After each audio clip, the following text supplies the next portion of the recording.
إن الحمد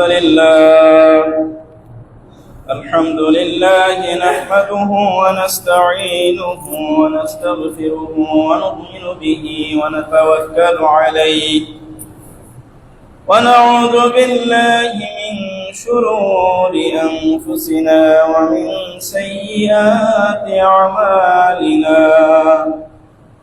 من يهده الله فلا مضل له ومن يضلله فلا هادي له وأشهد أن لا إله إلا الله وحده لا شريك له وأشهد أن محمدا عبده ورسوله الذي أرسله بالحق بشيرا ونذيرا وداعيا إلى الله بإذنه وسراجا منيرا أما بعد فإن خير الحديث كتاب الله وخير الهدي هدي محمد صلى الله عليه وسلم وشر الأمور محدثاتها وكل محدثة بدعة وكل بدعة ضلالة وكل ضلالة في النار أعوذ بالله من الشيطان الرجيم بسم الله الرحمن الرحيم واتل عليهم نبأ ابني آدم بالحق إذ قربا قربانا فتقبل من أحدهما ولم يتقبل من الآخر قال لأقتلنك قال إنما يتقبل الله من المتقين. وعن البراء بن عازب رضي الله تعالى عنه أن النبي صلى الله عليه وسلم قال من ذبح قبل الصلاة فإنما هو لحم قدمه لأهله وليس من النسك في شيء رواه البخاري. وعن جندب بن سفيان البجلي رضي الله تعالى عنه قال شهدت النبي صلى الله عليه وسلم قال من ذبح قبل يصلي فليعيد مكانها أخرى رواه البخاري. وعن نبيشة الهذلي رضي الله تعالى عنه قال قال رسول الله صلى الله عليه وسلم أيام التشريق أيام أكل وشرب وذكر لله عز وجل رواه مسلم. সমস্ত প্রশংসা যাবতীয় গুণগান মহান রব্বুল আলামিনের জন্যই, যিনি আমাদেরকে জিলহজ মাসের প্রথম দশকে উপনীত হওয়ার সুযোগ করে দিয়েছেন। আজকে 8ই জিলহজ, হজ্জে যারা রয়েছেন তাদের কার্যকরী শুরু হয়ে গেছে। আল্লাহ রাব্বুল আলামিন আমাদেরকে এই বিশেষ দিন, বিশেষ মুহূর্ত দান করেছেন, সুস্থ শরীর দিয়েছেন। সেই মহান রব্বুল আলামিনের শুকরিয়া আদায় করি, সবাই বলি আলহামদুলিল্লাহ। দরুদ ও সালাম বর্ষিত হোক প্রিয় নবী মুহাম্মদ রাসূলুল্লাহ সাল্লাল্লাহু আলাইহি ওয়াসাল্লামের উপরে, যিনি আমাদেরকে কোন ইবাদত কোন সময় করতে হবে, কি পরিমাণে করতে হবে, কিভাবে করতে হবে তার বিস্তারিত বর্ণনা দিয়েছেন। কিয়ামত পর্যন্ত তার উপর দরুদ ও সালাম বর্ষিত হোক। আল্লাহুম্মা সাল্লি আলাইহি আল্লাহুম্মা বারিক আলাইহি। সম্মানিত হাজিরিন, আজকে আলোচনার বিষয় জিলহজ মাসের প্রথম দশকের কিছু গুরুত্ব, কিছু ফজিলত, কুরবানির কিছু মাসলা মাসাইল, কোরআন এবং সহিহ হাদিসের আলোকে এবং তাফসীর ও হাদিসের ব্যাখ্যাকারদের ব্যাখ্যার আলোকে কিছু আলোচনা করার চেষ্টা করব। ওয়া মা তাওফীকি ইল্লা বিল্লাহ আলাইহি তাওয়াক্কালতু ওয়া ইলাইহি উনীব। জিলহজ মাসের যে 10 দিন, পৃথিবীতে যতগুলো দিন রয়েছে এক বছরের মধ্যে যত দিন রয়েছে সেই দিনের মধ্যে এই জিলহজ মাসের 10 দিন এটা হলো উত্তম দিন, যেটা আল্লাহ রাব্বুল আলামিন কোরআনুল কারীমে বলছেন ওয়াল ফাজর ওয়া লায়ালিন আশর, ফজরের কসম আর 10 দিনের 10 রাতের কসম। সূরা ফজরের প্রথম এবং দ্বিতীয় আয়াতে আল্লাহ রাব্বুল আলামিন এই কথা বলছেন, ফজরের সময়ের কসম করেছেন এবং কসম করেছেন 10 রাত্রের 10 দিনের কসম করেছেন। তো এই আয়াতের তাফসীর ইবনে কাসির এর ভিতরে এসেছে, ইমাদউদ্দিন ইবনে কাসির রাহিমাহুল্লাহ তিনি উল্লেখ করেছেন যে ওয়াল মুরাদু বিহা আশরু যিলহিজ্জাহ, এই আয়াতের তাফসীর হলো যে 10 রাত বলতে এখানে 10 দিনকে বোঝানো হয়েছে, সেটা হলো জিলহজ মাসের 10 দিনকে। কামা ক্বালাহু ইবনে আব্বাস ওয়া ইবনে জুবাইর, যেভাবে এই আয়াতের তাফসীর করেছেন আব্দুল্লাহ ইবনে আব্বাস রাদিয়াল্লাহু তাআলা আনহু, আব্দুল্লাহ ইবনে জুবাইর রাদিয়াল্লাহু তাআলা আনহুমা, মুজাহিদ রাহিমাহুল্লাহ এবং অন্যান্য তাফসীরকারগণ সাহাবী তাবেঈ তারা এইভাবে তাফসীর করেছেন যে আল্লাহ রাব্বুল আলামিন জিলহজের এই প্রথম 10 দিনের কসম করেছেন, যেটা তাফসীর ইবনে কাসিরের মধ্যে এসেছে। ইমাম বুখারী রাহিমাহুল্লাহ তার কিতাবুত তাফসীরের মধ্যে উল্লেখ করেছেন। জিলহজের 10 দিনের গুরুত্ব সম্পর্কে আব্দুল্লাহ ইবনে আব্বাস রাদিয়াল্লাহু তাআলা আনহু তিনি বলেন, قال رسول الله صلى الله عليه وسلم ما من أيام العمل الصالح فيهن أحب إلى الله من هذه الأيام, এমন কোন দিন নেই যে দিনের সৎ আমল, যত সৎ আমল করা হয় সেই সৎ আমলগুলো আহাব্বু ইলাল্লাহ, আল্লাহর কাছে অধিক প্রিয়, মিন হাযিহিল আইয়ামিল আশর, এই 10 দিনের ভালো আমল করলে, সৎ আমল করলে, নেক আমল করলে যে পরিমাণ আল্লাহর কাছে প্রিয় হয়, এই রকম প্রিয় আর কোন আমল, আর কোন দিন এরকম আমল যদি অন্য দিনে করা হয় বছরের, এই 10 দিনের মতো এত ফজিলত, এত আল্লাহর কাছে প্রিয় হয় না। সুবহানাল্লাহ। অর্থাৎ আল্লাহর কাছে এই 10 দিনের আমল সবচেয়ে প্রিয় বাকি দিনগুলো থেকে। ইয়ানি আইয়াম আশরি যিলহিজ্জাহ, অর্থাৎ জিলহজ মাসের এই 10 দিন, প্রথম 10 দিনের আমল আল্লাহর কাছে সবচেয়ে প্রিয় অন্যান্য দিনের আমলের চেয়ে।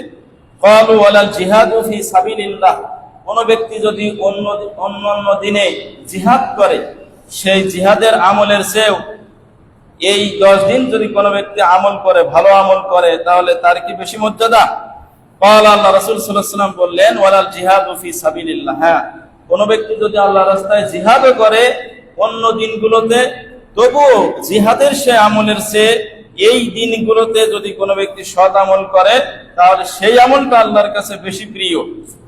ইল্লা রাজুলুন খারাজা বিনাফসিহি ওয়া মালিহি, তবে ওই ব্যক্তির কথা ভিন্ন যে ব্যক্তি জিহাদে বেরিয়েছে তার নিজের জীবন এবং সম্পদ নিয়ে, ফালাম ইয়ারজি' মিন যালিকা বিশাই, কোনো কিছু নিয়ে সে আর ফিরতে পারেনি। অর্থাৎ যে ব্যক্তি শহীদ হয়ে গেছে তার বিষয়টা ভিন্ন। তাহলে শাহাদাতের মর্যাদা যেরকম আল্লাহর কাছে সম্মানের, যেরকম মর্যাদা, এই দিনগুলোতে আমল করাও ঠিক সেরকম আল্লাহর কাছে প্রিয়। এত মর্যাদা আল্লাহ রাসূল সাল্লাল্লাহু আলাইহি ওয়াসাল্লাম বোঝাতে যে বলেছেন। সহিহ বুখারীর হাদিস 969 নম্বর হাদিস, তিরমিজির 757 নম্বর হাদিস। অতএব এই হাদিসটি থেকে বোঝা গেল যে এই দিনগুলোতে বেশি বেশি করে ভালো কাজ করা, বিশেষ করে দিনের বেলায় বেশি ভালো কাজ করা, সাদাকা করা, সিয়াম পালন করা, এইগুলো কাজ বেশি উত্তম আল্লাহর কাছে। মহান রব্বুল আলামিন বলছেন, ওয়া ইয়াযকুরু ইসমাল্লাহ ফি আইয়ামিন মা'লুমাত, সূরা হজ্জের 28 নম্বর আয়াতে। ওয়া ইয়াযকুরু ইসমাল্লাহ, তারা আল্লাহর নাম স্মরণ করবে, ফি আইয়ামিন মা'লুমাত, নির্ধারিত দিনগুলোতে তারা বেশি বেশি আল্লাহর জিকির করবে, আল্লাহর নাম স্মরণ করবে নির্ধারিত দিনগুলোতে। এই আয়াতের তাফসীরে ইবনে আব্বাস রাদিয়াল্লাহু তাআলা আনহু তিনি বলেছেন, আইয়ামুল আশর, অর্থাৎ এই জিলহজ মাসের প্রথম 10 দিনে তারা আল্লাহকে বেশি বেশি করে স্মরণ করবে, যেটা তাফসীর ইবনে কাসিরে উল্লেখ করা হয়েছে। তিনি এই তাফসীর করেছেন, অর্থাৎ হজের এই দিনগুলোতে বিশেষ করে যারা হাজী সাহেব রয়েছেন তারা তাকবীর ধ্বনি পাঠ করেন, তারা আল্লাহর জিকির আজকার করেন, তারা লা ইলাহা ইল্লাল্লাহ পাঠ করেন, আলহামদুলিল্লাহ পাঠ করেন। এই দিনগুলোতে পৃথিবীর যে যেখানে থাকুক না কেন সবাইকে স্মরণ করা দরকার, কেন আল্লাহ উল্লেখ করেছেন যে বেশি বেশি করে তারা আল্লাহর নাম স্মরণ করবে এই 10 দিনে। আব্দুল্লাহ ইবনে উমর রাদিয়াল্লাহু তাআলা আনহু তিনি বলেন, ক্বালা রাসূলুল্লাহ সাল্লাল্লাহু আলাইহি ওয়াসাল্লাম, মা মিন আইয়ামিন আ'যামু ইনদাল্লাহ, আল্লাহর কাছে যতগুলো মহান দিন রয়েছে, মহান দিবস রয়েছে, তার মধ্যে ওয়ালা হাব্বু ইলাইহিল আমালু ফীহিন্না মিন হাযিহিল আইয়ামিল আশার, আল্লাহর কাছে এই দিন জিলহজের এই 10 দিন, এই 10 দিনগুলো তাতে যে আমল করা হয় সেই আমলগুলো হাব্বু ইলাল্লাহ, আল্লাহর কাছে অধিক প্রিয়, ওয়া আযমু এবং সবচেয়ে বড় এবং মহান। এই 10 দিনের ইবাদত আল্লাহর কাছে অধিক প্রিয় এবং আল্লাহর কাছে মহান। এরকম বড়, এরকম মহান, এমন প্রিয় অন্য আর কোন দিবসের আমল নাই।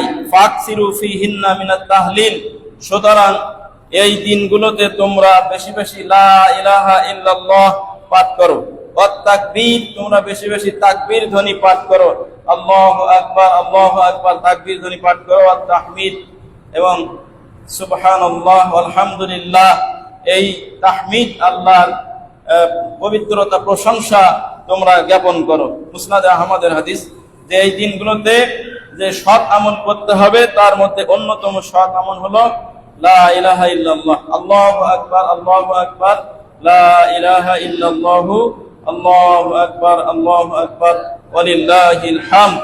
এই যে তাকবীর, এই তাকবীর বেশি বেশি পাঠ করার যে হাদিসটা সেটা হলো এই হাদিস যে ফাকসিরু ফীহিন্না, তোমরা বেশি বেশি করে পাঠ করো মিনাত তাহলিল, এই লা ইলাহা ইল্লাল্লাহ, ওয়াত তাকবীর, তাকবীর ধ্বনি আল্লাহু আকবার লা ইলাহা ইল্লাল্লাহ, ওয়াত তাহমিদ ওয়ালিল্লাহিল হামদ, এই তাকবীর তোমরা বেশি বেশি পাঠ করো। মুসনাদে আহমদের হাদিস, এটি 5446 নম্বর হাদিস। অতএব এই হাদিসের উপর আমরা আমল করব, যেমনটি আব্দুল্লাহ ইবনে উমর রাদিয়াল্লাহু তাআলা আনহু, আবু হুরায়রা রাদিয়াল্লাহু তাআলা আনহু, ইনারা বাজারে যেতেন এবং যেখানে যেতেন বেশি বেশি এই তাকবীর তারা পাঠ করতেন। এমনকি তারা বাজারে যেতেন শুধু তাকবীর দেওয়ার উদ্দেশ্য নিয়ে, যাতে বেশি মানুষ তাদের দেখে শিখতে পারে, শুনে শুনে তারাও তাকবীর দিতে পারে। এই হাদিসের উপর আমল হয়, এজন্য তারা এই বাজারে যেতেন, এই তাকবীর ধ্বনি পাঠ করতেন। আব্দুল্লাহ ইবনে হাজার আসকালানী রাহিমাহুল্লাহ তার ফাতহুল বারি, সহিহ বুখারীর ব্যাখ্যা গ্রন্থ ফাতহুল বারি 3 নম্বর খণ্ডের 390 পৃষ্ঠাতে বলতেছেন, ওয়াল্লাযী ইয়াজহারু, যে বিষয়টা স্পষ্ট হয়েছে যে আন্না সাওয়াবা ফি ইমতিয়াজি আশরি যিলহিজ্জা, জিলহজ মাসের এই যে 10 দিন, এই 10 দিনের এত মর্যাদা, সবচেয়ে বেশি গুরুত্ব বা এত মর্যাদা অন্যান্য দিনের চেয়ে এটাকে আলাদা করা হয়েছে, এত বড় হিসাবে ঘোষণা করা হয়েছে। এর কারণ হলো লিমাকানি ইজতিমাই উম্মাহাতিল ইবাদাত ফিহি, এখানে মূল যে ইবাদত রয়েছে সেই মৌলিক ইবাদতগুলো এই দিনের মধ্যে, এই দিনগুলোতে একত্রিত হয়েছে। এই 10 দিনের এত মর্যাদা, অন্যান্য দিন থেকে আলাদা, সবচেয়ে বড় দিন, সবচেয়ে ফজিলতপূর্ণ দিন, আহাব্বু ইলাল্লাহ, আল্লাহর কাছে অধিক পছন্দের দিন। এর কারণ হলো যে এই দিনগুলোতে মৌলিক যে সমস্ত ইবাদত রয়েছে ইসলামে, সবগুলো একত্রিত হয়েছে এই 10 দিনের মধ্যে। ওয়াহিয়া, তা হলো আস-সালাত, এই সালাত তো সব ইবাদতে, সব দিনের মধ্যেই সালাত রয়েছে। ওয়াস সিয়াম, সিয়ামও রয়েছে, আরাফার সিয়াম। আরাফার সিয়ামের ফজিলত আমরা সকলেই জানি যে আবু কাতাদা আল-আনসারী রাদিয়াল্লাহু তাআলা আনহু সাহাবী, তিনি বলছেন যে আল্লাহ রাসূল সাল্লাল্লাহু আলাইহি সাল্লাম বলছেন, সিয়ামু ইয়াউমি আরাফা, আরাফার দিনের সিয়াম রাখা, আহতাসিবু আলাল্লাহ আইয়ুকাফিরা সানাতাল্লাতী ক্বাবলা ওয়াস সানাতাল্লাতী বা'দা, আরাফার দিনের সিয়ামের ব্যাপারে আমি আল্লাহর কাছে এই সওয়াবের আশা রাখি যে তা আমার বিগত 1 বছর এবং আগামী 1 বছর, বিগত 1 বছর এবং আগামী 1 বছরের গুনাহ কাফারা হয়ে যাবে। সুবহানাল্লাহ। তাহলে এই সিয়ামটা সহিহ মুসলিমের হাদিস 116 নম্বর হাদিস। আমরা আরাফার সিয়াম রাখার চেষ্টা করবো ইনশাআল্লাহ। পরে আলোচনার এক পর্যায়ে ভুলেও যেতে পারি, এজন্য আগেই বলে দিই যে আগামীকালকে সিয়াম ও ইয়াউমে আরাফা, আরাফার দিনের সিয়াম। যদিও যে অনলাইনের মধ্যে বিভিন্ন আলমের বিভিন্ন মত রয়েছে যে এটা কি জিলহজ মাসের 9 তারিখে রাখবো আমাদের দেশের অনুযায়ী, না আরাফার দিনের সাথে মিলিয়ে রাখবো। তবে আমাদের কাছে যেটা বেশি শক্তিশালী মনে হয়েছে, আল্লাহ রাসূল সাল্লাল্লাহু আলাইহি ওয়াসাল্লামের এই হাদিস, ফজিলতের যে হাদিসটি, সিয়াম ইয়াউমি আরাফা, আরাফার দিনের সিয়াম। পৃথিবীতে আরাফা আছে একটা জায়গায়, একটা জায়গার নাম আরাফা, আরাফার মাঠ। তো আরাফা যেদিন হয় সেদিনে আমরা রাখবো ইনশাআল্লাহ। তাহলে আল্লাহ রাসূল সাল্লাল্লাহু আলাইহি ওয়াসাল্লাম বলেছেন যে এই দিনের সিয়াম যদি কোনো ব্যক্তি পালন করে তাহলে আমি এই সওয়াবের আশা করি যে আমার বিগত 1 বছর এবং আগামী 1 বছরের গুনাহ কাফারা হয়ে যাবে। সুবহানাল্লাহ। এজন্য আমরা চেষ্টা করব যে এই সিয়ামটা রাখার। আজকে রাতে সারি খাবো আমরা, আজকে রাতে সারি খেয়ে আগামীকালকে আরাফা 9 তারিখ সৌদি আরবের, আগামীকালকে আরাফা হবে। হাজী সাহেবরা তারা আরাফার ময়দানে উপস্থিত হবেন। এজন্য আমরা ইনশাআল্লাহ সিয়াম আগামীকালকে পালন করব। আজকে সাহারি খাবো ইনশাআল্লাহ। সবাই আমরা দাওয়াত পৌঁছে দেব, কেননা আমার এই দাওয়াতে যদি একজন সিয়াম পালন করে তাহলে তার আমলনামায় 2টা বছরের গুনাহের কাফারা যুক্ত হয়ে যাবে ইনশাআল্লাহ, তার মর্যাদা বেশি হবে। আশা করা যায় যে আমরাও সওয়াব দাওয়াত পৌঁছে দেওয়ার কারণে, ভালো কাজের রাস্তা দেওয়ার কারণে আমরাও ইনশাআল্লাহ সওয়াবের ভাগীদার হব। এই কারণে আপনারা এই দাওয়াত পৌঁছে দেবেন ইনশাআল্লাহ। প্রিয় উপস্থিতি, যেটা বলছিলাম যে এই দিনগুলোর এত মর্যাদা, এর কারণ হলো যে এই দিনের মধ্যে সালাত রয়েছে, সিয়াম রয়েছে, ওয়াস সাদাকাতু, সাদাকা রয়েছে, গোশত সাদাকা করা হয়, দান সদকা মানুষ করে, ওয়াল হাজ্জু, এই দিনে হজ রয়েছে। তাহলে দেখেন ইসলামের যে মৌলিক বিষয় 5টি, সেই 5টি বিষয় কিন্তু এখানেই রয়েছে। সেটা হলো সালাত, সিয়াম, হজ, যাকাত আর কালিমা, তাকবীর ধ্বনি তো আমরা পাঠ করি, কালিমা আমরা তো পাঠ করি। এই কারণে ইসলামের যে মৌলিক বিষয়, সেই মৌলিক 5টি স্তম্ভ এই 10 দিনের মধ্যেই সেটা রয়েছে।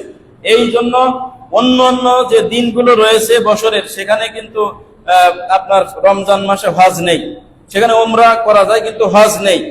এই ফরজ হজ এটা শুধু জিলহজের এই শেষের দশকের মধ্যে রয়েছে, 10ই জিলহজ। তো 8, 9, 10 এই 3 দিন হজের মূল কার্যক্রম। তো এই জিলহজ মাসের প্রথম যে 10 দিন, এই দশকের মধ্যেই হজ রয়েছে, সাদাকা রয়েছে, কুরবানির গোশত সাদাকা করা হয়, দান করা হয়। আবার এখানে আরাফার সিয়াম পালন করা হয়। আবার এখানে সালাত তো রয়েছে। অর্থাৎ ইসলামের 5টি স্তম্ভই এখানে একত্রিত হয়েছে। ওয়ালা ইয়াতাযালিকা ফি গায়রিহি, যেটা অন্য কোন ইবাদতের মধ্যে একত্রিত হওয়া সম্ভব নয়, বা অন্য কোন দিনগুলোতে এই ইবাদত, এতগুলো ইবাদত, ইসলামের 5টি স্তম্ভ বছরের অন্যান্য সময়ে একসাথে পাওয়া আর সম্ভব হয় না। যার কারণে এই 10 দিনের বিশেষ মর্যাদা হাদিস এবং কোরআনের আয়াতের মধ্যে পাওয়া যায়, যেটা আমরা আপনাদের সামনে আলোচনা করলাম। জিলহজ মাসের প্রথম 10 দিন আফজালু মিন সাইরি আইয়ামিস সানা, বছরের যে 365 দিন রয়েছে তার মধ্য থেকে উত্তম এই 10 দিন, 10টা দিন। ওয়ালাকিন লায়ালিল আশরিল আওয়াখির মিন রমাদান আফজালুল ইস্তিমালিহা আলা লাইলাতিল কদর, আর শেষ দশক রাতের দিক থেকে উত্তম হচ্ছে রমজান মাসের শেষ দশকের রাত। রমজান মাসের শেষ দশকের রাত হলো উত্তম, আর জিলহজ মাসের প্রথম দশকের দিন হলো উত্তম। কেননা এখানে আল্লাতিয়া খায়রুম মিন আলফি শাহর, রমজান মাসের যে শেষ 10 দিন তার মধ্যে রাতের বেলা রয়েছে লাইলাতুল কদর, যেটা খায়রুম মিন আলফি শাহর, 1000 মাসের তুলনায় যার গুরুত্ব, যার ফজিলত, যার মর্যাদা অধিক। এই কারণে তাফসীর ইবনে কাসির 5 নম্বর খণ্ডের 412 পৃষ্ঠায় রয়েছে যে আপনার জিলহজ মাসের প্রথম 10 দিন এর দিনটা, এই 10 দিন হলো উত্তম, দিন উত্তম। আর রাতের ক্ষেত্রে রাত উত্তম হলো রমজানের শেষ দশকের 10টি রাত উত্তম, কেন সেখানে লাইলাতুল কদর রয়েছে। আর এখানে দিনের বেলায় হজ রয়েছে, কুরবানি রয়েছে, সাদাকা রয়েছে, আপনার সিয়াম রয়েছে। এই কাজগুলো দিনের বেলায় হয়, সুতরাং এই দিনটাই হলো এই দশক উত্তম, যেটা তাফসীর ইবনে কাসিরের মধ্যে বর্ণিত হয়েছে। প্রিয় উপস্থিতি, কুরবানি আমরা করব। কুরবানির অনেকগুলো শর্ত রয়েছে, তার মধ্যে থেকে অন্যতম হলো 6টি শর্ত। কুরবানির 6টি শর্ত, যারা কুরবানি করবেন এই 6টি শর্ত মিলিয়ে আপনাকে কুরবানি করতে হবে, তা না হলে কুরবানি কবুল হবে না। যেমনটি হাদিসের মধ্যে, আমরা হাদিসের আলোকে 6টি বিষয় কোরআন এবং হাদিসের আলোকে জানবো কি কি শর্ত। 1 নম্বর হলো জান তাকুন আমিন বাহিমাতিল আনআম। কুরবানি যে আপনি করবেন, কুরবানি করতে হলে আপনাকে বাহিমাতুল আনআম দ্বারা কুরবানি করতে হবে। অর্থাৎ কুরবানির জন্য নির্ধারিত যে চতুষ্পদ পশু রয়েছে সেইগুলো দিয়ে কুরবানি করতে হবে। সেগুলো কি? সেগুলো হলো উট, উট এটা পুরুষ এবং মহিলা, বাকার গরু, গরু পুরুষ এবং মহিলা, গনাম ছাগল, ছাগলের পুরুষ মহিলা অর্থাৎ মর্দা এবং মাদি যেটা, ওয়াজআনু ওয়াল মাজ, জআন হলো ভেড়া বা দুম্বা, আর একটা হলো মাজ মানে ছাগল, ছাগল হচ্ছে গনাম যেটা, সেটা 4 প্রকার। 4 প্রকারের মধ্যে আপনার নারী এবং মাদি মোট হলো 8 প্রকার, যেটা আল্লাহ রাব্বুল আলামিন সূরা আনআমের মধ্যে উল্লেখ করেছেন। সূরা হজ্জের মধ্যে উল্লেখ করেছেন আল্লাহ যে লিয়াযকুরু ইসমাল্লাহ ওয়া লিকুল্লি উম্মাতিন জাআলনা মানসাকান, আমি প্রত্যেক উম্মতের জন্য কুরবানির বিধান করেছি, লিয়াযকুরু ইসমাল্লাহ, যাতে তারা আল্লাহর নাম স্মরণ করতে পারে, আলা মা রাযাকাহুম, যাতে করে আমি তাদেরকে যে রিজিক দিয়েছি, মিন বাহিমাতিল আনআম, অর্থাৎ তাদের জন্য নির্ধারিত চতুষ্পদ জন্তু আমি তাদের জন্য নির্ধারণ করেছি, এই নির্ধারিত পশুর উপরে যাতে তারা আল্লাহর নাম স্মরণ করতে পারে, এজন্যই প্রত্যেকটা জাতির জন্য আমি কুরবানির বিধান চালু করেছি। ওয়ালিকুল্লি উম্মাতিন জাআলনা মানসাকান, প্রত্যেক উম্মতের জন্য, সে আদম আলাইহিস সালাম থেকে শুরু করে নিয়ে একদম আমাদের পর্যন্ত, বর্তমান পর্যন্ত চলে আসতেছে, প্রত্যেক জাতির জন্যই কুরবানির বিধান আমি দিয়েছি। সূরা আনআম, সূরা হজ আয়াত নম্বর 34। তো এখানে আল্লাহ রাব্বুল আলামিন সূরা আনআমের 143 এবং 144 নম্বর আয়াতে এই বাহিমাতুল আনআম সম্পর্কে আলোচনা করেছেন। বাহিমাতুল আনআম কি? আল্লাহ রাব্বুল আলামিন বলেন সামানিয়াতা আজওয়াজ, সামানিয়াতা আজওয়াজ মানে হলো 8 জোড়া, 8 জোড়া, সামানিয়াতা আজওয়াজ 8 জোড়া, মিনাজ জানিস 9, 8টা জোড়, সেটা হলো জানি, জান হচ্ছে ভেড়া বা দুম্বা, ভেড়া বা দুম্বা, ইসনাইন এটার পুরুষ এবং মহিলা, ওয়ামিনাল মাজ ইসনাইন, মাজ হলো ছাগল, ছাগলের পুরুষ এবং মহিলা, তাহলে এগুলো 4টি। তারপরে ওয়ামিনাল ইবিলি, ইবিল হলো উট, উটের ওয়ামিনাল ইবিল ইসনাইনি, উটের 2 প্রকার অর্থাৎ পুরুষ এবং মহিলা, এই হলো 6 প্রকার। ওয়ামিনাল বাকার ইসনাইন, এবং গরু 2 প্রকার, গরু হচ্ছে পুরুষ এবং মহিলা। এই 8 প্রকারের প্রাণীকে আল্লাহ রাব্বুল আলামিন কুরবানির জন্য নির্ধারণ করেছেন বলে অধিকাংশ তাফসীরকারকরা মত পোষণ করেছেন, এবং এটা ইজমা পর্যায়ে অর্থাৎ সকলের ঐক্যমত পর্যায়ে দাঁড়িয়েছে। বেশিরভাগ আলেম ওলামা, তাফসীরকারক, হাদিসের মুফাসসির, ফকিহ তারা এই মত পোষণ করেছেন সূরা আনআমের 143 এবং 144 নম্বর আয়াতের আলোকে। এছাড়াও কিছু ভিন্ন মত পাওয়া যায় যে কুরবানির জন্য এগুলো পেশ করা যেতে পারে, যেমনটি আসমা বিনতে আবি বকর রাদিয়াল্লাহু তাআলা আনহু থেকে সহিহ বুখারীর 5510 নম্বর বর্ণনায় একটি হাদিস এসেছে এভাবে যে নাহারনা আলা আহাদিন নবী সাল্লাল্লাহু আলাইহি ওয়াসাল্লাম ফারাসান ফাকালনাহু, আমরা আল্লাহ রাসূল সাল্লাল্লাহু আলাইহি ওয়াসাল্লামের সময় একটি ঘোড়া কুরবানি দিয়েছি। এখানে নাহারনা শব্দের অর্থ হবে যে জবাই করেছি, ফাকালনাহু আমরা তা খেয়েছি, অর্থাৎ এখানে খাওয়ার কথাটাই এসেছে যে কুরবানি করলে তো পশু, সেটা ফাকুলু মিনহা ওয়াত'ইমুল বাইসাল ফাকির, নিজেরা খাও অন্যকে দান করো, এরকম কোনো কথা এখানে নেই। সুতরাং এই হাদিসের অনুবাদ করতে হবে যে আমরা জবাই করে খেয়েছিলাম, এখানে কুরবানির না। এজন্য কেউ যদি বলে যে কুরবানি করার কথা তো সহিহ বুখারীতে আছে যে ঘোড়া দিয়ে কুরবানি করা, এটা অনুবাদে ভুল হবে, যার কারণে মাসলা পরিবর্তন হয়ে যাবে।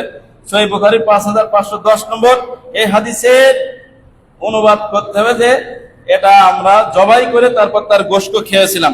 এইভাবে আমরা যদি মিশকাতের ব্যাখ্যা গ্রন্থ থেকে মিরকাতুল মাফাতি, তাহলে সেখানেও মিরাতুল মাফাতি, সেখানে আরো কিছু জবের কথা এসেছে, যেমন মোরগ জবাই করার কথা এসেছে, জংলি, গাভী, হরিণ ইত্যাদি জবাই করার কথা এসেছে। তবে এই জবাইগুলো আল্লাহ রাসূল সাল্লাল্লাহু আলাইহি ওয়াসাল্লাম থেকে কোনো প্রমাণ পাওয়া যায় না যে কোনো সাহাবী এভাবে কুরবানি দিয়েছেন, বা কোনো আল্লাহ রাসূল সাল্লাল্লাহু আলাইহি ওয়াসাল্লাম দিয়েছেন, তিনি দিতে নির্দেশ দিয়েছেন। এজন্য এই প্রাণীগুলো বাহিমাতুল আনআম নয়।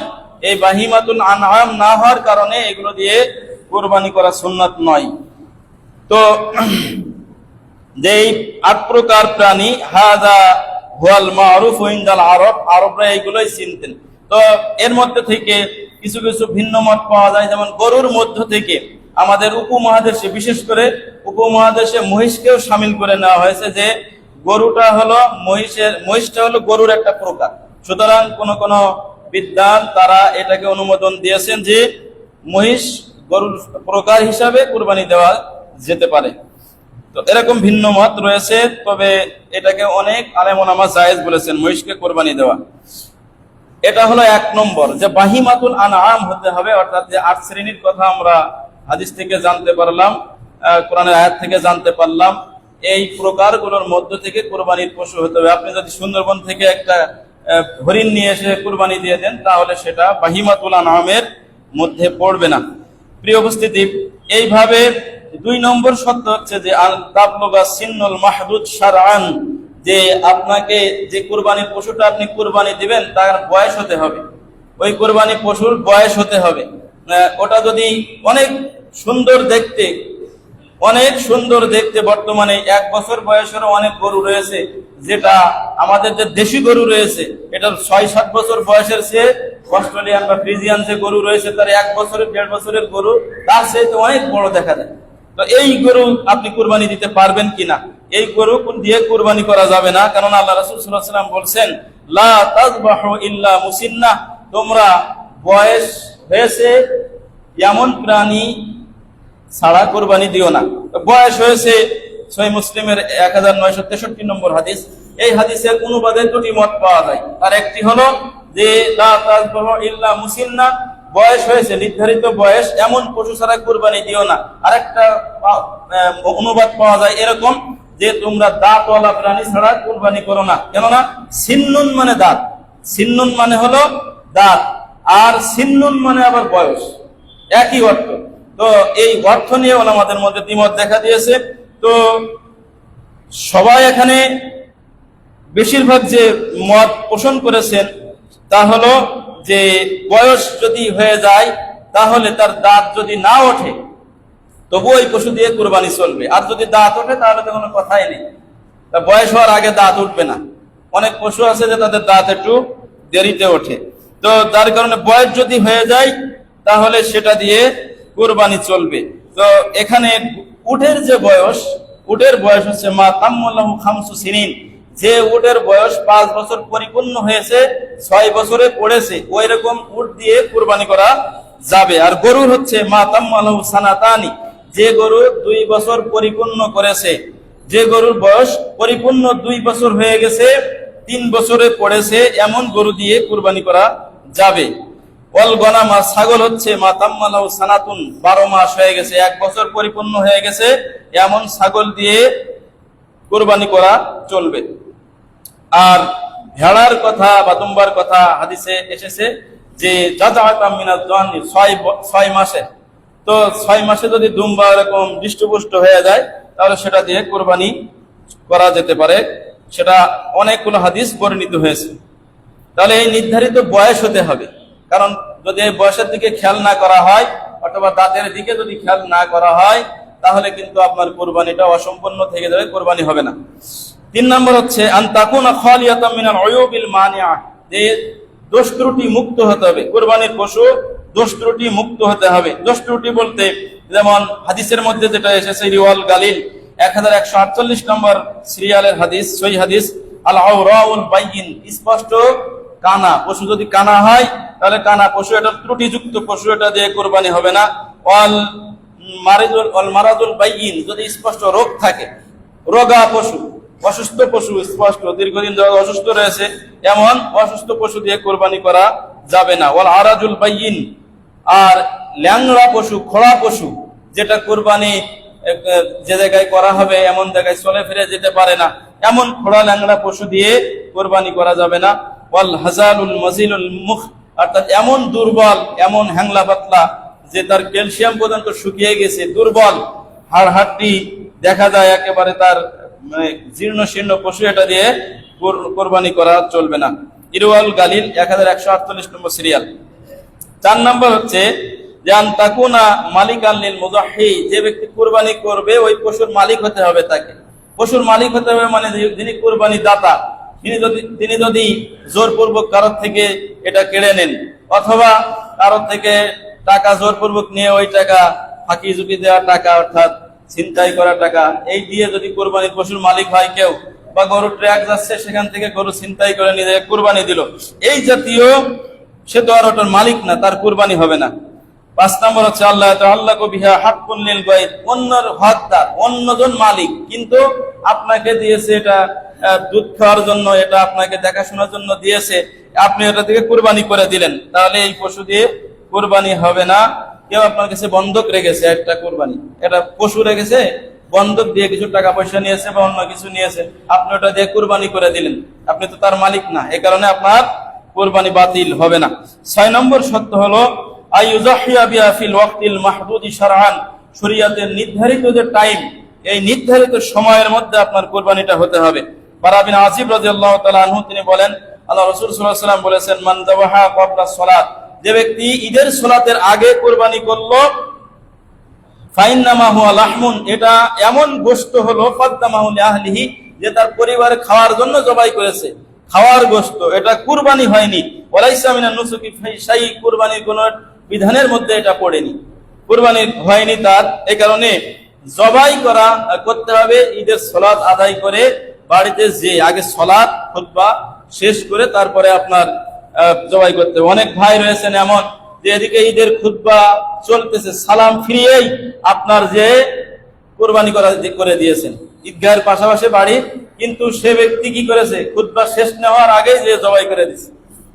আপনি বলেন, যদিও খুতবা শোনা জরুরি না, তারপরেও পৃথিবীতে কি এমন ইতিহাস আছে যে কোন ঈদে শুধুমাত্র সালাত আদায় হয়েছে, ইমাম সাহেব কোন খুতবায় একটা কথাও বলেনি?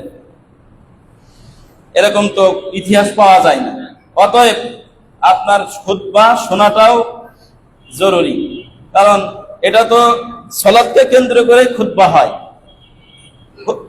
সালাত, এটা খুতবাটা কিন্তু সালাতের যদিও সরাসরি কোনো অংশ না, যেভাবে ফরজ জুমার সালাত যেভাবে ফরজ ওইরকম না, কিন্তু তারপরেও এর গুরুত্ব রয়েছে। আপনাকে একটু সময় দিতে হবে, একটু সময় দিয়ে খুতবাটা শেষ করে ধীরে সুস্থে দিয়ে আপনাকে কুরবানিটা করতে হবে, এত তাড়াহুড়া করলে হবে না।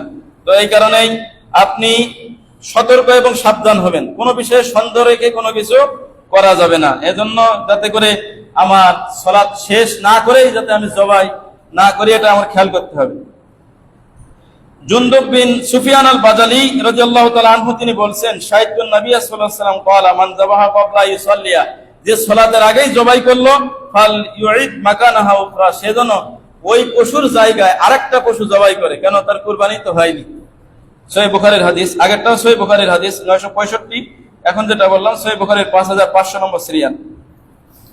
কুরবানি শুধু ঈদের দিনে নয়, ঈদের পরে যে আয়ামুত তাশরিক আরো 3 দিন রয়েছে, সেটা 3 দিনে কুরবানি করা যায়, যেটা নাবিসা আল হুজালি রাদিয়াল্লাহু তাআলা আনহু তিনি বলছেন, আল্লাহ রাসূল সাল্লাল্লাহু আলাইহি ওয়াসাল্লাম বললেন, আয়ামুত তাশরিক আয়ামু আকলিন ওয়া শুরবিন, যে ঈদের পরে যে 3 দিন আয়ামে তাশরিক, এই 3 দিন হচ্ছে খাওয়ার দিন, পান করার দিন, ওয়া যিকরুন লিল্লাহি আযজা ওয়া জাল্লা, আল্লাহর জিকিরের দিন। এই 3 দিনও, এদিনও তাকবীর পাঠ করতে হবে, এদিনে কুরবানি করতে পারবে, এদিনে খাওয়া এবং পান করার দিন, কেউ সিয়াম পালন দিনে করতে পারবে না। সহিহ মুসলিমের হাদিস 1141 নম্বর সিরিয়াল, মুসনাদে আহমদ 20741 নম্বর সিরিয়ালে বর্ণিত হয়েছে। অতএব আমরা এই বিষয়গুলো খেয়াল করব যে কুরবানির যে 6টি শর্ত বলা হলো, এই শর্ত অনুপাতে আমরা আমল করার চেষ্টা করব ইনশাআল্লাহ। কুরবানির অন্যতম যে কাজ সেটা হলো ইখলাস, ইখলাসুন নিয়া, নিয়াত খালেস করা। কুরবানি কবুল হওয়ার, যে কোনো আমল কবুল হওয়ার জন্য অন্যতম শর্ত হলো ইখলাসুন নিয়া, নিয়াত ঠিক হওয়া। এই নিয়াতের ভিতরে ইখলাস থাকা, একনিষ্ঠতা থাকা। ইখলাস যদি না থাকে তাহলে আপনার কুরবানি কিন্তু কবুল হবে না। এইটা আমরা সকলেই জানি যে কোনো ইবাদত কবুল হওয়ার জন্য ইখলাস থাকে। আপনার একটা আরবিতে কুরবানি সংক্রান্ত বই রয়েছে, বিদাউন ওয়া আখতাউন শাইয়াতুন ওয়া ইতিকাদাতুন বাতিলাতুন তাতাআল্লাকু বিল আযাহি। এটা বইয়ের নাম হচ্ছে বিদআউন, বেদাত সমূহ, ওয়া আখতাউন শাইয়াতুন, প্রচলিত ভুল সমূহ, ওয়া ইতিকাদাতুন বাতিলাতুন, বাতিল আকীদা সমূহ, তাতাআল্লাকু বিল আযাহি, কুরবানি সংক্রান্ত। কুরবানি সংক্রান্ত ভ্রান্ত আকীদা, প্রচলিত ভুল এবং বিদআত সমূহ, এবং এ ব্যাপারে যতগুলো জয়ীফ জাল হাদিস রয়েছে সব এই বইয়ের মধ্যে একসাথে করা হয়েছে। 210 পৃষ্ঠার বই এটা। লেখক হচ্ছেন শেখ আব্দুল মুহসিন আব্দুল বুনিয়ান। ইনি হচ্ছেন সৌদি আরবের দাম্মাম শহরের একটা দাওয়াতের সেন্টারের মুদির বা পরিচালক। অতএব ইনার যে বইটাতে অনেকগুলো মাসলা মাসাইল একত্রিত করা হয়েছে। যেহেতু সময় কম আমাদের, আমরা কিছু এখানে ইখলাসকে বিনষ্ট করে, ইখলাসকে নষ্ট করে এরকম কিছু কারণ আমরা এখানে উল্লেখ করব এখন ইনশাআল্লাহ। যে কিছু মানুষ গরু কেনার সামর্থ্য নাই। আমাদের দেশে একটা প্রচলন এমন রয়েছে যে বিশেষ করে যারা একটু ব্যবসায়ী, একবার যারা গরু দিয়েছেন তারা মনে করে যে আমার উপরে মনে হয় সারা জীবন গরু কুরবানি দিতে হবে, খাসি তার উপরে আর কুরবানি করা ফরজ না, এমন একটা ভাব। মানে একবার গরু যদি কেউ কুরবানি দেয় তার ব্যবসা বাণিজ্য তো লাভ হতে পারে, লসও হতে পারে। ব্যবসা বাণিজ্যতে উত্থান পতন রয়েছে, কখনো উন্নতি হয়, কখনো আবার লস হয়। তো যে ব্যক্তি একবার গরু কুরবানি দিচ্ছে সে মনে করবে যে আমার সারা জীবন গরুই দিতে হবে, পারলে উট দেবো কিন্তু ছাগলে আমার আর আসা যাবে না। এরকম বিশ্বাস, এরকম চিন্তা চেতনা অনেক মানুষের রয়েছে। কিছু মানুষ তো মনে করে যে যদি খাসি কুরবানি দেই, ছাগল কুরবানি দেই, যারা খাসি দিয়েছে একবার, এরা মনে করে যদি আমি ভেড়া কুরবানি দেই বা ধাড়ি ছাগল কুরবানি দেই তাহলে তো আমার আর মান সম্মান থাকবে না। কেউ এরকম দিতে চায় না, বেশিরভাগ ইল্লা মাশা আল্লাহ।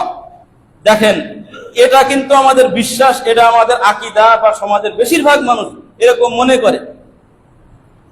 তো এটা করলে ক্ষতিটা কি? এটা করলে আপনার বিশাল বড় ক্ষতি রয়েছে। ওয়ালা ইয়াশতারিল আখিরা খাউফান মিন কালামিন নাস।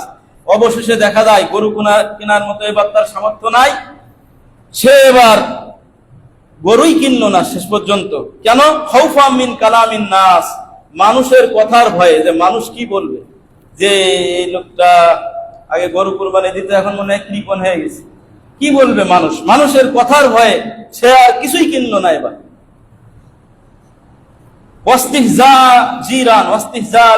প্রতিবেশীরা কি একটু টিটকারি করবে, হাসি তামাশা করবে, এরকম একটা ভাব যে প্রতিবেশীরা কি মনে করে, হাসি তামাশা করবে। যদি ছাগল কুরবানি দেয়, যদি ধাড়ি ছাগল কিনে তাহলে কি মনে, মানুষ কি বলবে, এরকম একটা ভাবের কারণে সে আর কুরবানি পশুই কিনলো না।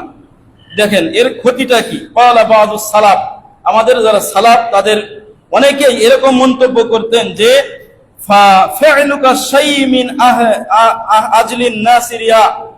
মানুষের কারণে, মানুষকে খুশি করার জন্য, মানুষ ভালো বলবে বা মানুষকে দেখানোর জন্য যদি আপনি কোনো কাজ করেন, মানুষ এটা ভালো ভাববে বা মানুষকে এটা দেখানো যাবে, এরকম একটা ভাব যদি আপনার আসে, এই কাজটা এমন পর্যায়ে দাঁড়ায় রিয়া আন, এটাকেই বলে রিয়া, লোক দেখানো বলে এটাকেই। যে মানুষকে আপনি কিছু দেখাতে চান, মানুষ আপনার ভালো বলবে, মানুষ খুশি হবে, এরকম একটা ভাব যদি আপনার মধ্যে আসে, এটাকেই বলে রিয়া, লোক দেখানো। তাহলে লোক দেখানো কি?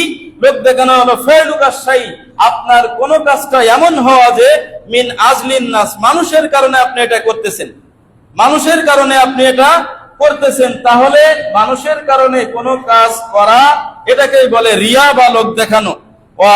তারকুকা শাই, কোন কাজ আপনি করলেন না, কোন কাজ আপনি ছেড়ে দিলেন, কোন কাজ আপনি বাদ দিলেন, মিন আজলিন নাস, মানুষের কারণে, মানুষের কারণে কোন কাজ আপনি করলেন না, ছেড়ে দিলেন, বাদ দিলেন, মানুষ কি ভাববে, কি বলবে, মানুষ এটাকে খারাপ দেখবে, এরকম ভয়ে আপনি কোন কাজ ছেড়ে দিলেন, ফাওয়া শিরকুন, এটা তখন শিরিক হয়ে যাবে।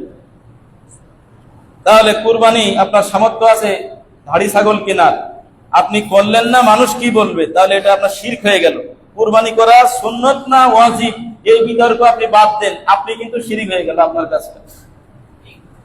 কুরবানি যে করা সুন্নতে মুআক্কাদা বা ওয়াজিব, এই বিতর্ক তখন বাদ দেন। আপনার একটা ধাড়ি ছাগল কেনার ক্ষমতা আছে, আপনার একটা ভেড়ার বাচ্চা কেনার ক্ষমতা আছে, 3,500 টাকা, 4,000, 5,000 টাকা দিয়ে আপনি ওটা কিনলেন না যে মানুষ কি বলবে, এটা আপনার শিরিক হয়ে গেল।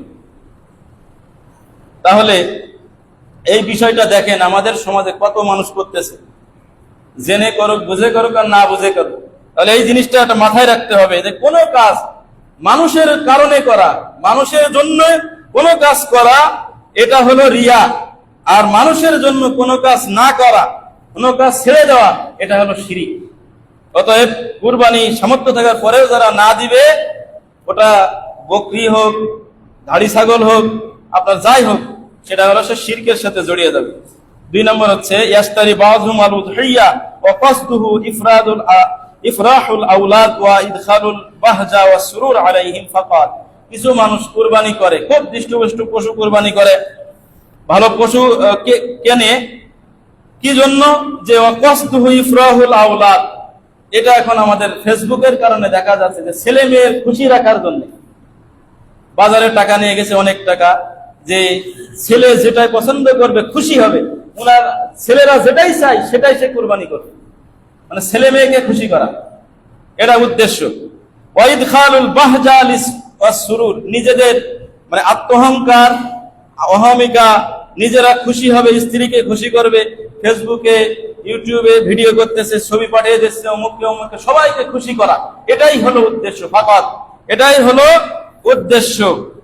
এটাই এই কারণে যদি হয় কুরবানিটা, তাহলে এটা আপনার খুবই খারাপ হলো। যেমন এটা আপনার শিরকের পর্যায়ে পড়বে। আবু হুরায়রা রাদিয়াল্লাহু তাআলা আনহু বলছেন, আল্লাহ রাসূল সাল্লাল্লাহু আলাইহি ওয়াসাল্লাম বলেন, ক্বাল আল্লাহু তাআলা, হাদিসে কুদসি, আল্লাহ রাব্বুল আলামিন বলেন, আনা আপনা শুরাকাই আনি শিরকি, আমি ওই ব্যক্তির অংশীদার, শিরক থেকে মুক্ত, মান আমিলা আমালান আশরাকা ফীহি মাই গায়রি, যে ব্যক্তি এমন কোন কাজ করলো আমার সাথে অন্য কাউকে শরীক করলো। এখানে শিরকটা কি হলো বলেন তো? খুশি করার দরকার ছিল আল্লাহকে, আপনি খুশি করছেন ছেলে মেয়েকে, এটাই হলো শিরক। তাই এখানে খুশি করতে হবে কাকে? তাওয়াজ্জুহান লিল্লাহ, আল্লাহর খুশি, একমাত্র ইখলাস। কুরবানি করলে তো খুশি এমনিই সবাই হবে। আপনি একটা আল্লাহর জন্য পশু কুরবানি দিতে পারলেন, অনেক মানুষ পারতেছে না, আপনি আল্লাহর আনুগত্য করলেন, এটাই তো আপনার একটা খুশি লাগবে, অন্তর থেকেই খুশি লাগবে। কিন্তু আপনি তা না করে ভিডিও করতেছেন, আপনি ফেসবুকে ছবি দিচ্ছেন, একটা ছবি তুলে যত আত্মীয় স্বজন আছে সবাইকে পাঠাচ্ছেন, আর যে কুরবানি করতে পারছে তাকেও পাঠাচ্ছেন, যে না পাঠাচ্ছে তাকেও করতেছেন। এইভাবে করা আল্লাহর খুশির চেয়ে যে ছেলে মেয়েকে খুশি করা, স্ত্রী পরিবারকে খুশি করা, এই খুশির জায়গাটাকে অংশীদার করলেন আপনি এই সৎ মানুষকে, যার কারণে এটা হলো শিরক। যেটা আবু হুরায়রা রাদিয়াল্লাহু তাআলা আনহু বলেন, আনা আদনা শুরাকাই আনি শিরকি, আমি এই শিরক থেকে মুক্ত, মান আমিলা আমালান আশরাকা ফীহি মাই গায়রি, যে আমার সাথে অন্য কাউকে কোনো কাজে শরীক করলো, অংশীদার করলো, তারাকতুহু ওয়া শিরকাহু, আমি তাকে বাদ দিলাম, তার শিরককে বাদ দিলাম, তার অংশীদারকে বাদ দিলাম। সহিহ মুসলিম 2985 নম্বর। এই হাদিসের ব্যাখ্যা ইমাম নববী রাহিমাহুল্লাহ বলছেন, ওয়াল মুরাদু আন্না আমাল আল মুরাই বাতিলুন, এই হাদিসের উদ্দেশ্য হলো যে কাজটা লোক দেখানোর জন্য এভাবে করা হয়, অন্যকে খুশি করার জন্য, তার কাজটা হলো বাতিল, ওই কাজটা বাতিল, লা সাওয়াবা ফীহি, ওতে কোনো সওয়াব হবে না, ওয়া ইয়াসামু বিহি, এই কারণে সে পাপী হবে। তাহলে আপনি দেখেন, কুরবানি আল্লাহর নৈকট্যের পরিবর্তে যদি রিয়া ঢুকে যায়, কুরবানিটা বাতিল হচ্ছে এবং আপনার এর জন্য পাপী হতে হচ্ছে। সহিহ মুসলিম হাদিস নম্বর 2985। এরপরে বড় সিংওয়ালা, মোটা তাজা, সুস্থ, গায়ের রং ভালো, এমন কুরবানি দেওয়া দোষের কিছু নাই, অনেক ভালো এটা। তবে প্রতিবেশীকে দেখানোর জন্য যেটা এটা হয় যে অমুকে এরকম করছে, আমি তার চেয়ে ভালো করলাম, অমুকে এটা করছে তার চেয়ে উন্নত মানের আমি এটা দিলাম, বড় করলাম, এরকম অহংকার করা, সেলফি তোলা, ছবি তোলা ইত্যাদি মাধ্যমে প্রচার করা, এবছরে এটা কুরবানি দিছি, আগের বছর এটা দিয়েছিলাম, তার আগের বছর, সব একসাথে করা, এইগুলো কিন্তু রিয়ার পর্যায়ে পড়ে যাবে। অথচ কুরবানি দিতে হবে শুধুমাত্র আল্লাহর জন্য।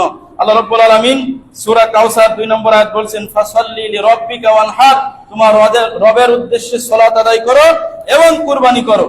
আল্লাহ রাব্বুল আলামিন সূরা আনআমের মধ্যে বলছেন 162 163 নম্বর আয়াত, কুল ইন্না সলাতি ওয়া নুসুকি, বলুন আমার নামাজ, আমার কুরবানি, আমার সালাত, আমার কুরবানি সবকিছু আল্লাহর জন্য। 163 নম্বর আয়াতে আল্লাহ বলছেন, লা শারিকা লাহু, তার কোনো অংশীদার নেই, ওয়া বিযালিকা উমিরতু ওয়া আনা আউয়ালুল মুসলিমিন, আর এটাই আমাকে নির্দেশ দেওয়া হয়েছে, আর আমি প্রথম মুসলিম। অতএব মুসলিম হিসাবে অবশ্যই আমাদেরকে এই বিষয়গুলো এড়িয়ে চলতে হবে। প্রিয় উপস্থিতি, আরেকটা বিষয় হয়, মাজারপন্থী যারা, বিশেষ করে মাজারের ভক্ত যারা, পীরের মুরিদ যারা, তারা যদি তাদের পীরের দরবারে যে কুরবানিটা দিতে পারে তাহলে তারা বেশি খুশি মনে, নিজেকে সৌভাগ্যবান মনে করে। অথচ এটা ওখানে যদি আল্লাহর সন্তুষ্টির জন্য সেখানে যায় জবাই করে পশু কুরবানি করে, তাও এটা শিরকের পর্যায়ে পড়ে যাবে। এই বইয়ের মধ্যে অনেকগুলো দলিল দেওয়া হয়েছে, সময়ের জন্য আমি ওই দলিলগুলো উল্লেখ করতে পারতেছি না, তবে অনেকগুলো ব্যাপারে দলিল রয়েছে যে ওখানে যে জবাই করলো আল্লাহর সাথে, সে ওখানে কেন যে জবাই করলো, এই যে মহাব্বতের শিরকু ফিল মাহাব্বা, ভালোবাসার শিরিক এখানে তার সাথে যুক্ত হয়েছে, এই কারণে এটা শিরিক হয়ে যাবে। আরেকটা বিষয় যেটা আমাদের বেশিরভাগ মানুষ করে থাকে সেটা হচ্ছে ফাসিরতু ফিল আযাহি, কুরবানি কিনে এবার আমার লস হয়েছে, গোশত কম হয়েছে, লস হয়ে গেছে আমার, এই ধরনের কথা বলে। কি বলে? ফাসিরতু ফিল আযাহি, কুরবানির গোশত কিনে ক্ষতিগ্রস্ত হয়েছে, লসে পড়ে গেছে, লস হয়েছে, গোশত কম হয়েছে। এখন শেখ মুহাম্মদ ইবনে উসাইমিন রাহিমাহুল্লাহ, শাইখ সালেহ আল মুসাইমিন রাহিমাহুল্লাহ তিনি বলছেন, হাযিহিল ইবারাতু গায়রি সহিহা, এই বাক্য সঠিক নয়। লিআন্না মা বাদালা আলাইহি ফি তাআতিল্লাহি লাইসা বিখাসারা, আল্লাহর জন্য যেটা ব্যয় করা হয়, খরচ করা হয়, এর মধ্যে কোনোই লস নেই। যেটা আল্লাহর আনুগত্যের জন্য করা হয় সেটা যাই হোক না কেন, এটা কোনো লসের বিষয় নয়। বাল হুয়ার রিবহুল হাকীকি, এটাই মূলত প্রকৃত লাভ। ওয়া ইন্নামাল খাসারাতু মা সুরিফা ফি মাসিয়াতিন আও ফি মা লা ফায়দাতা ফিহি, লস তো ওই কাজে যেটা খরচ করা হয় আল্লাহর অবাধ্যতার কাজে, যেখানে খরচ করা হয়, অথবা যে কাজে কোনো ফায়দা নেই দিনের, ওই কাজে 1 টাকা খরচ করা হলো সেটাই লস, এতে কোনো ফায়দা নেই এবং এর মধ্যে আল্লাহর আনুগত্য হয় না, আল্লাহর অবাধ্যতা হয়, এটা পুরোটাই লস। মা ফিহি ফায়দা দুনিয়া, যার মধ্যে দুনিয়াবি ফায়দা রয়েছে, আও দীনিয়া, বা দ্বীনের কোনো ফায়দা রয়েছে, দুনিয়াতে কোনো ফায়দা রয়েছে, দ্বীনে কোনো ফায়দা রয়েছে, ফাইন্নাহু লাইসা বিখাসারা, এটা এর মধ্যে কোনো লস নেই। আল মানাহি লাফজিয়া, ইবনে উসাইমিনের একটি বই রয়েছে যে সমস্ত শব্দ ব্যবহার করা নিষেধ, আল মানাহি আল লাফজিয়া, এই বইয়ের 57 পৃষ্ঠায় তিনি বলছেন। অতএব এই বিষয়গুলো আমরা সতর্ক এবং সাবধান হব। ইখলাস যদি আপনার থাকে তাহলে শয়তান আপনার উপর বিজয়ী হতে পারবে না। ইখলাস যদি আপনার না থাকে, শয়তান ইবলিস আপনাকে যতগুলো ভ্রান্ত আকীদা রয়েছে, যতগুলো ক্ষতির কারণ রয়েছে, আপনার আমল কবুল না হওয়ার দিক রয়েছে, সেগুলোতে শয়তান আপনাকে নিয়ে যাবে, আপনার উপর বিজয়ী হবে। যেমনটি আল্লাহ রাব্বুল আলামিন সূরা সদের মধ্যে বলছেন, 82 এবং 83 নম্বর আয়াত, ক্বালা ফাবিইজ্জাতিকা, আল্লাহ বললেন, ইবলিস বলছে যে আল্লাহর কাছে ইবলিস বলছে যে আপনার ইজ্জতের কসম করে বলি, হে আল্লাহ আপনার সম্মানের কসম করে বলি, লা আগওয়ান্নাহুম, অবশ্যই আজমাইন, আমি তাদের সকলকেই আমি পথভ্রষ্ট করব, অবশ্যই অবশ্যই, ইল্লা ইবাদাকা মিনহুমুল মুখলাসিন, তবে যারা আপনার ইখলাস অর্জনকারী বান্দা, যারা আপনার মুখলেস বান্দা, আপনার একনিষ্ঠ বান্দা যারা, তাদেরকে আমি পথভ্রষ্ট করতে পারবো না। সুবহানাল্লাহ। এজন্য কুরবানি একটা ইখলাসের বিষয়, আমরা যাতে ইখলাসটা অর্জন করতে পারি সেই আমরা সবাই চেষ্টা করবো ইনশাআল্লাহ। পাপের কাজ যারা মুখলেস বান্দা তাদের দ্বারা হয় না, যারা মুখলেস বান্দা ইখলাস পূর্ণ আমল যারা করে, এদের আমলটা, এদের কাজটা পাপের কাজ হয় না। যেমনটি সূরা ইউসুফের 24 নম্বর আয়াতে আল্লাহ বলছেন, কাযালিকা লিনাসরিফা আনহু সুআ ওয়াল ফাহশা, এভাবে তার থেকে অকল্যাণ, ক্ষতি, পাপকে আমি দূরে সরিয়ে দিলাম। ইন্নাহু মিন ইবাদিনাল মুখলাসিন, কেননা তিনি ছিলেন, ইউসুফ আলাইহিস সালাম, তিনি ছিলেন একজন মুখলেস বান্দা। অতএব এই ইখলাসের গুণ অর্জন করার আমাদের সুযোগ এসেছে, আমরা চেষ্টা করব যে মুখলেস বান্দা হওয়ার জন্য। আল্লাহ তৌফিক দান করুন, আমিন। প্রিয় উপস্থিতি, কুরবানির গোশত বন্টন, সময় খুব কম, আমরা এ ব্যাপারে সংক্ষেপেই কিছু কথা বলবো, আলোচনা অনেক লম্বা, তারপরেও সময়ের মধ্যে শেষ করতে হবে। তো কুরবানির গোশত বন্টন করা, এটা কিন্তু কুরবানির মুখ্য উদ্দেশ্য নয়, যেটা সূরা হজ্জের 37 নম্বর আয়াতে আল্লাহ রাব্বুল আলামিন বলছেন যে, ইজ লাইসাল মাকসুদুল আউয়ালু মিনাল উযহিয়াতি আস-সাদাকাতু আলাল ফুকারা, গরীব দুঃখীদেরকে কিছু গোশত দেব, এটা কুরবানির মূল টার্গেট নয়, মূল লক্ষ্য উদ্দেশ্য নয়, এটা কুরবানির উদ্দেশ্য না। মানে গরিবকে কিছু, আপনি বাজার থেকে তো একজনকে 1 কেজি গোশত, 2 কেজি গোশত যে কোনো সময় কিনে দিতে পারেন, এটা কুরবানির মূল উদ্দেশ্য নয়, মূল টার্গেট নয়। ওয়া ইন্নামা তাহqiqut তাকওয়া বিরাকাতিদ দামি তাকাররুবান ইলাল্লাহ। মূলত টার্গেট, মূলত উদ্দেশ্য হলো কুরবানি দেওয়ার তাহqiqut তাকওয়া, তাকওয়াটা আপনার নিশ্চিত করা, আপনার তাকওয়া নিশ্চিত করা। পশুটি জবাই করার মাধ্যমে আপনার তাকওয়া নিশ্চিত হচ্ছে কিনা এই বিষয়টা নিশ্চিত করা হলো তাকওয়া, কুরবানির মূল উদ্দেশ্য। গরিবকে আপনি কতটুকু গোশত দিলেন, বেশি দিলেন না কম দিলেন, 2 টুকরা কম হলো না বেশি হলো, এটা মূলত উদ্দেশ্য নয়। আপনি 1 টুকরা গোশত নাও যদি খান কোনো সমস্যা নেই। আপনি বিদেশ থেকে কুরবানি দিচ্ছেন, আমি যখন বাড়িতে যাও কিছু কুরবানি দেয় 1 টুকরা গোশত খেতে পারি না অনেক সময়, কখনো বাড়ি থেকে আসলে হয়, যদি না আসে তাহলে হবে না। তাহলে মনে করেন যে আমার কুরবানি কি হবে না? এটা হলো মূল উদ্দেশ্য না। মূল উদ্দেশ্য হচ্ছে যে আপনার ইরাকাতুদ দাম তাকাররুবান ইলাল্লাহ, আল্লাহ নৈকট্য অর্জনের জন্য রক্ত প্রবাহিত করার সময় তাকওয়াটা নিশ্চিত করা। যদি এটা থাকে তাহলে আপনার কুরবানি হবে। কেন আল্লাহ রাব্বুল আলামিন বলেছেন লা ইয়ানালাল্লাহু লুহুমুহা, কুরবানি 1 টুকরা গোশত ওয়ালা দিমাউহা, 1 ফোঁটা রক্ত, কোনো কিছুই আল্লাহর কাছে পৌঁছায় না। ওয়ালা কি ইয়ানালুহুত তাকওয়া মিনকুম, তোমাদের হৃদয়ের তাকওয়াটাই আল্লাহর কাছে পৌঁছে যায়। সুবহানাল্লাহ। সূরা হজ 37 নম্বর আয়াত। প্রিয় উপস্থিতি, এখানে কুরবানির গোশত যখন আপনি বন্টন করবেন, সেখানে ইমাম আহমদ রাহিমাহুল্লাহর একটি কথা, আমি অনেক বিষয় ছেড়ে মূল কথাগুলো বলার চেষ্টা করতেছি। ইমাম আহমদ রাহিমাহুল্লাহ তিনি বলছেন, নাহনু নাযহাবু ইলা হাদিসি আব্দুল্লাহ ইবনে আব্বাস রাদিয়াল্লাহু আনহুমা, আমরা আব্দুল্লাহ ইবনে আব্বাস রাদিয়াল্লাহু তাআলা আনহুর একটি হাদিস অনুপাতে এই ভাগ করার দিকে যাচ্ছি। সেটা হলো ইয়াকুলু হুয়া সুলুস, যে কুরবানি দাতা তিনি 3 ভাগের 1 ভাগ খাবেন।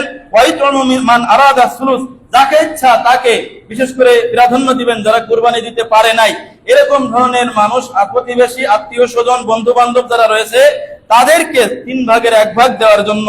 ওয়ায়াতাসাদ্দাকু আলাল মাসাকিন বিসুলুস, ফকির মিসকিন যারা রয়েছে তাদেরকে আপনার 3 ভাগের 1 ভাগ দেওয়ার চেষ্টা করবেন। আবার বলি যে নিজে 1 ভাগ, যাদেরকে আপনি ভালো মনে করেন আত্মীয় স্বজন, বন্ধু বান্ধব, প্রতিবেশী, তাদেরকে 1 ভাগ, এবং যারা ফকির মিসকিন তাদেরকে 1 ভাগ, এই 3 ভাগ আপনি কুরবানি দিবেন। রাহু আবু মুসা আল আসফাহানি ফিল ওয়াজাইফ, আল ওয়াজাইফ নামক কিতাবের মধ্যে আবু মুসা আল আসফাহানি তিনি বর্ণনা করেছেন এবং বলেছেন যে হাযা হাদিসুন হাসানুন, এই হাদিসটি হাসান, আমলযোগ্য। অতএব 3 ভাগ করা যে আমলটা আমাদের সমাজে চলছে এটা হাদিস সম্মত, এটা আপনারা আমল করতে পারেন, এইভাবে বর্ণনা এসেছে, আমরা আমল করব ইনশাআল্লাহ। ওয়া কাউল ইবনে মাসউদ ওয়া ইবনে উমর, এটা সাহাবী আব্দুল্লাহ ইবনে মাসউদ রাদিয়াল্লাহু তাআলা আনহু, আব্দুল্লাহ ইবনে উমর রাদিয়াল্লাহু তাআলা আনহু সহ একাধিক সাহাবীর এ ব্যাপারে মত পাওয়া যায়, যেটা আমরা করে আসতেছি। ফিকহির কিতাব রয়েছে আল মুগনি, আল মুগনি কিতাবের 8 নম্বর খণ্ডের 632 পৃষ্ঠায় এই মতামত পাওয়া যায়। অতএব আমরা এই 3 ভাগ করে সেইভাবে আমরা গোশত মানুষকে বন্টন করব, বিলিয়ে দেওয়া। আল্লাহ আমাদেরকে তৌফিক দান করুন, সবাই বলে আল্লাহুম্মা আমিন। প্রিয় উপস্থিতি, ফকির মিসকিন তাদের সাথে ভালো ব্যবহার করা, যারা বিশেষ করে চাইতে আসে। আল্লাহ রাব্বুল আলামিন বলছেন সূরা আল বাকারা 263 নম্বর আয়াত, কাউলুম মারুফ, ভালো কথা বলা, ওয়া মাগফিরাতুন, ক্ষমা করে দেওয়া, খায়রুম মিন সাদাকাতিন, ওই সদকা থেকে, ওটা ওই সদকা, কুরবানির গোশত হোক, আপনার যাকাত হোক, আপনার দান হোক, আপনার সাধারণ দান হোক, যাই কিছু হোক, সবের চেয়ে উত্তম আতবাউ আযা, যে সদকা করার পর, যে দান করার পরে মানুষকে কষ্ট দেওয়া হয়, তার চেয়ে ভালো কথা বলা এবং আপনার মানুষকে ক্ষমা করে দেওয়া, এটা হলো অনেক উত্তম। আল্লাহু ওয়ালিয়ুন হালিম, আর আল্লাহ হলেন সম্পদশালী এবং আল্লাহ হলেন সহনশীল। সূরা বাকারা 263 নম্বর আয়াত। এতে আল্লাহ বলছেন যে আপনি যদি দান করার পরে, কুরবানির গোশত হোক, এমনি দান হোক, যাকাত হোক, যাই হোক, ওটা দিয়ে আপনি মানুষকে কষ্ট দেন, ওটা দিয়ে মানুষকে আঘাত দেন, তার চাইতে আপনার ভালো কথা বলা এটা হলো উত্তম। তার মানে একবার যদি কেউ আলহামদুলিল্লাহ বলে, আপনার ওই কুরবানি করার চেয়ে এটা উত্তম। সুবহানাল্লাহ। এই কারণে তার মানে কুরবানি করবেন না তা নয়, আপনাকে ভালো কথা বলার কথা আল্লাহ রাব্বুল আলামিন বলছেন, ভালো ব্যবহার করতে বলছেন। আল্লাহ রাসূল সাল্লাল্লাহু আলাইহি ওয়াসাল্লাম বলছেন, আল কালিমাতুত তাইয়্যিবাতু সাদাকাতুন, ভালো কথা বলা হলো সাদাকা। সহিহ মুসলিম 1009 নম্বর সিরিয়ালের হাদিস। আল্লাহ রাসূল সাল্লাল্লাহু আলাইহি ওয়াসাল্লাম সহিহ মুসলিম 2626 নম্বর আয়াতে বলছে, হাদিসে বলছেন, তাবাসসুমুকা ফি ওয়াজহি আখিকা, তোমার ভাইয়ের দিকে তাকিয়ে যদি মুস্কি হাসি দাও, ফাহুয়া লাকা সাদাকা, এটা তোমার জন্য সাদাকা। আমার আর গোশত নেই, আপনি একটু হেসে বলেন না, এটাই সাদাকা হয়ে গেছে। সুবহানাল্লাহ। আপনি যদি খালি হেসে বলেন যে আমার কাছে আর গোশত নাই, এই হেসে বলাটা তার জন্য সাদাকা। আর যদি আপনি রাগ দেখিয়ে ঝাড়ি দিয়ে বলেন, তাহলে এটা কি হলো? এটার আপনার কুরবানির চেয়ে এই ভালো কথা বলাটাই ছিল উত্তম। প্রিয় উপস্থিতি, আল্লাহ রাব্বুল আলামিন বলছেন, ইয়া আইয়ুহাল্লাযীনা আমানু, হে ঈমানদারগণ, লা তাকুলু সাদাকাতিকুম বিল মান্নি ওয়াল আযা, মানুষকে কষ্ট দিয়ে, খোঁটা দিয়ে তোমার এই দানকে, সাদাকাকে তুমি বাতিল করো না। কাল্লাযী ইউনফিকু মালাহু রিয়াআন নাস, ওই ব্যক্তির মতো যে মানুষকে দেখানোর জন্য দান সদকা করে, ও দেখানোর জন্য দান সদকা করে, সে তো মানুষকে বকা দেবে, ঝগড়া দেবে, কারণ সে তো মানুষকে দেখাচ্ছে, চিল্লাচিল্লি করবে। আপনি কি তার মতন হবেন? যে মানুষকে দেখানোর জন্য দান সদকা করে, ওয়ালা ইউমিনু বিল্লাহি ওয়ালা ইয়াউমিল আখির, আল্লাহর প্রতি তার বিশ্বাস নেই, পরকালের প্রতি বিশ্বাস নেই, ও যে ব্যক্তি মানুষকে ঝাড়ি দিয়ে কথা বলে, যে ব্যক্তি মানুষকে কষ্ট দেয়, সে দিতে পারে, কিন্তু আপনি কি দিবেন? যদি আপনি দেন, তাহলে আল্লাহ রাব্বুল আলামিন বলছেন, লা তুবতিলু সাদাকাতিকুম, তোমার সাদকাকে বাতিল করো না, দানকে তুমি নষ্ট করো না, বাতিল করো না। তার মানে এটা করলে দান বাতিল, কুরবানি বাতিল, কুরবানি বাতিল। কোরআনের আয়াত কিন্তু এটা, সূরা বাকারা 264 নম্বর আয়াত। প্রিয় উপস্থিতি, এই কারণে আমরা যারা কুরবানি দেব এই বিষয়গুলো খুবই লক্ষ্য করব। আল্লাহ রাব্বুল আলামিন এছাড়াও আরো বলছেন আপনার সূরা আল বাকারা 267 নম্বর আয়াতে, ইয়া আইয়ুহাল্লাযীনা আমানু, হে ঈমানদারগণ, আনফিকু মিন তাইয়্যিবাতি মা কাসাবতুম, তোমরা উৎকৃষ্ট বস্তু থেকে, উৎকৃষ্ট জিনিস থেকে যা তোমাদের উপার্জন, তোমরা তা থেকে তোমরা দান করো, ব্যয় করো। ওয়া মিম্মা আখরাজনা লাকুম মিনাল আরদি ওয়ালা তায়াম্মামুল খাবিসা মিনহু তুনফিকুন, আর তোমরা নিকৃষ্ট বস্তু দ্বারা, খারাপ, অতি নিম্নমানের জিনিস দ্বারা, খারাপ জিনিস দ্বারা তোমরা আল্লাহর রাস্তায় ব্যয় করার চিন্তা ভাবনা করো না। কেননা ওয়ালা তুগমিজু ফিহি, তোমরা চাও না যে তোমরা নিজেরা ওটা খাও, তোমরা নিজেরা ওটা ভোগ করো, এটা তোমরা চাও না, যার কারণে ওই নিম্নমানের জিনিস তোমরা দান করো না।